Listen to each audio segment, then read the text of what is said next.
গতকাল রাত থেকে নেট দুনিয়া উত্তাল।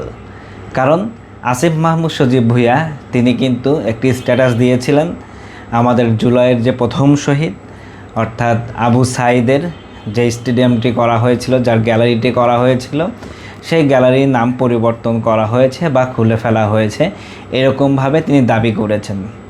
পরবর্তীতেই কিন্তু জুলাইয়ের শক্তি বা এই 5ই আগস্ট আন্দোলনের পরে যারা পক্ষে ছিলেন তারা কিন্তু এটা নিয়ে অনেক আলোচনা সমালোচনা করা শুরু করলো। সকালে কিন্তু দেখা গেল আসলে টেমপ্লেটটি আবার লাগানো। তো বিসিবি যদি সঙ্গে সঙ্গে একটি স্টেটমেন্ট দিত না এটা আমরা প্রাথমিকভাবে খোলা হয়ে গিয়েছিল, সেটা পরবর্তীতে কিন্তু লাগিয়েছি, তাইলে কিন্তু সমাধান হয়ে যায়। কিন্তু বিসিবি কিন্তু এখন পর্যন্তও তারা জনগণের সামনে কিন্তু উত্থাপন করেনি কি সমস্যার কারণে এটি তুলে ফেলা হয়েছিল। কিন্তু অবাক করার কাণ্ড হচ্ছে, আমরা 15-16 বছর দেখেছি মিডিয়া একটি পক্ষকে কিভাবে আসলে দালালি করে।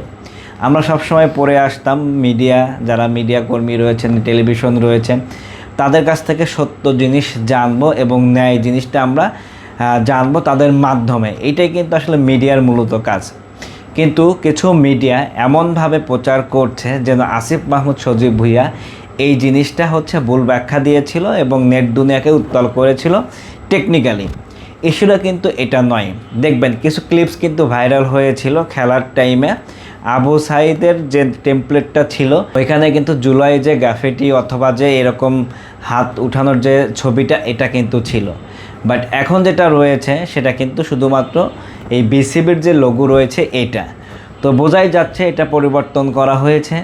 পরবর্তীতে বিভিন্ন মিডিয়ার মাধ্যমে, বিসিবির মাধ্যমে তারা দাবি করেছে এটা আসলে কাজের ক্ষেত্রে বা নষ্ট হয়ে যাবে, এই জন্য খুলে রাখা হয়েছে। তো এই স্টেটমেন্ট যদি কালকে রাতেই দেয় তাহলে কিন্তু এত ঝামেলা বা এত সমালোচনা হয় না। কিন্তু আমার কাছে যে ব্যাপারটা বেশি কষ্ট লেগেছে, বাংলাদেশের মানুষের কাছে যে কষ্টটি লেগেছে, সেটা হচ্ছে মিডিয়া একটি পক্ষকে খুব হাইলাইট করছে, অন্য পক্ষকে দাবিয়ে দিচ্ছে।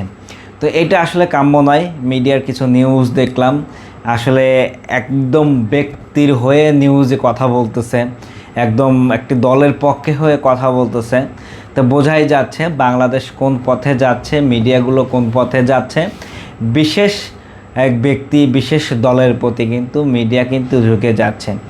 যাই হোক, বিভিন্ন আলোচনা সমালোচনা, বিভিন্ন ছবি বা ভিডিওর মাধ্যমে যেটা দেখা গিয়েছিল, আসিফ মাহমুদ সজীব ভুঁইয়া যে স্টেটমেন্ট দিয়েছে প্রথমে সেটা কিন্তু রিয়েল ছিল। পরবর্তীতে ধাপে ধাপে কিন্তু এটা লাগানো হয়েছে। জুলাই আন্দোলনের পক্ষে ছিল এবং যাদের অবদান রয়েছে সেই জিনিসগুলো সবসময়ই আমাদের কাছে থাকুক, সেই প্রত্যাশা আমাদের সবার থাকবে। সেটা বিসিবি হোক বা অন্য ক্ষেত্রে হোক, সব জায়গায় থাকবে। এবং মিডিয়ার যে দালালি করা এইগুলো বন্ধ করতে হবে।